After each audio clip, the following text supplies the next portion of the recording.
الدنيا والله عنده حسن المآب قل أنبئكم بخير من ذلكم للذين اتقوا عند ربهم جنات تجري من تحتها الأنهار.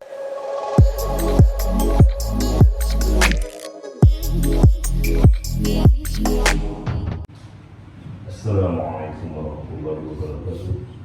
Alhamdulillah, untuk malam yang terakhir sholat sunat tarawih malam ini kita dengar pesanan dari pengarang buku ini.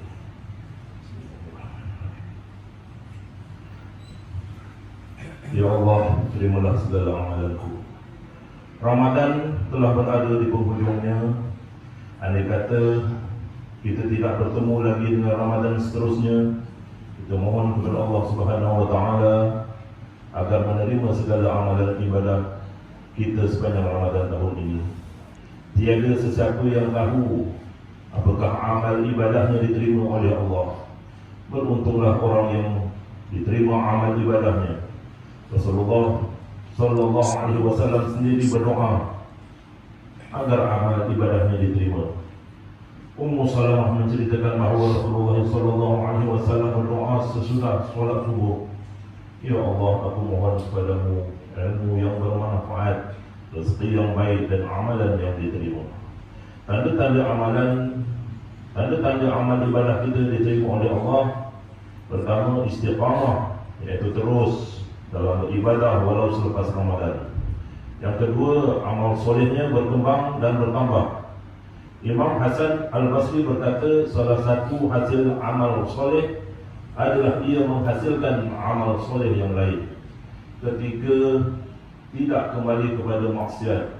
Kata Ibnu Qayyim, sekiranya seseorang itu setelah melakukan ibadah masih berasa seronok dengan dosa, ketahuilah bahawa ia adalah tanda-tanda amalan tidak diterima, sekalipun dia melakukan amal kebaikan selama 40 hari. Apakah pula amalan atau perbuatan yang menyebabkan ibadah ditolak oleh Allah? Antaranya, tidak ikhlas dalam beribadah. Ikhlas adalah kunci utama penerima sesuatu ibadah. Kedua, beribadah dengan cara yang salah. Beribadah tanpa ilmu, kata Imam Syafi'i, orang yang beramal tanpa ilmu maka amalannya akan ditolak, iaitu sia-sia. Ketiga, makan harta yang haram, sama ada makanan itu diambil secara salah seperti mencuri, atau makanan itu sendiri tidak halal seperti daging babi. Keempat, derhaka kepada ibu bapa. Allah amat murka kepada orang yang derhaka kepada ibu bapanya. Jadi bagaimana Allah akan menerima ibadah orang yang derhaka kepada ibu bapanya? Kelima, mengumpat, termasuk juga menfitnah. Allah tidak akan mengampunkan dosa mengumpat sehingga orang yang diumpat itu memaafkannya. Keenam, minum arak atau mengambil darah. Ketujuh, melakukan ibadah yang sunat tetapi meninggalkan ibadah yang wajib. Sayyidina Abu Bakar berwasiat kepada Sayyidina Umar, Allah tidak menerima amalan sunat sehingga menunaikan amalan yang fardu. Apabila beribadah, janganlah hanya melihat kepada jumlahnya yang banyak, tetapi perlu juga dilihat apakah amal ibadah itu diterima oleh Allah.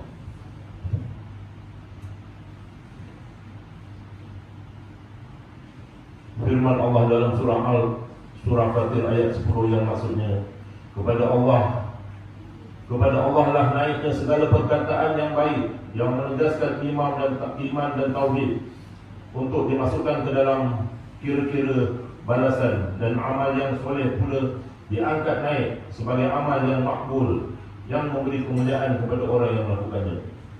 Dalam beribadah kepada Allah, seseorang itu perlu ada sifat khauf, yakni takut, dan raja', yakni berharap. Bawalah kedua sifat ini ketika beribadah. Rasa takut jika Allah tidak menerima ibadah kita, rasa mengharap agar Allah menerima amal ibadat kita walaupun banyak cacat celanya.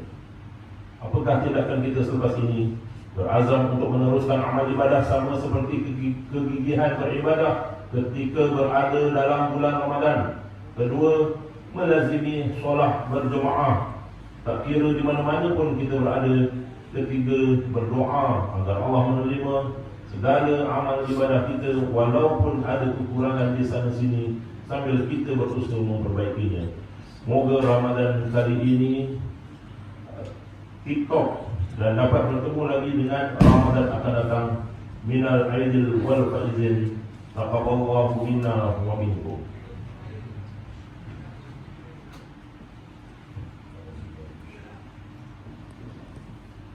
أكبر ولا حول ولا قوة إلا بالله العلي العظيم. اللهم صل على محمد.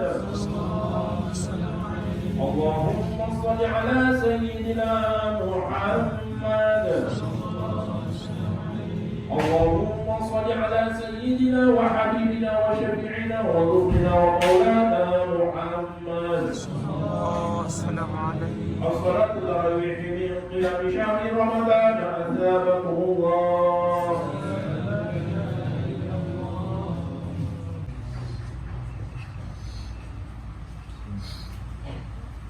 فضلا من الله ونعمة.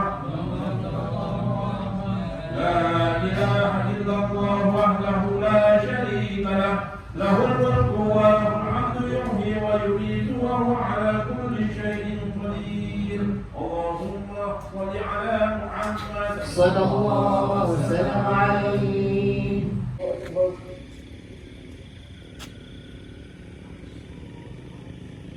سمع الله لمن حمده. الله أكبر. 2,000 years later. Alhamdulillah.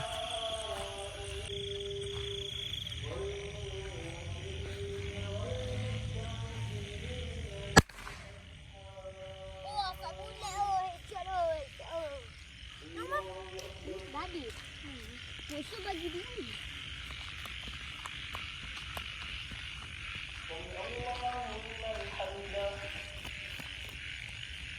الله أكبر. الله أكبر. الله أكبر.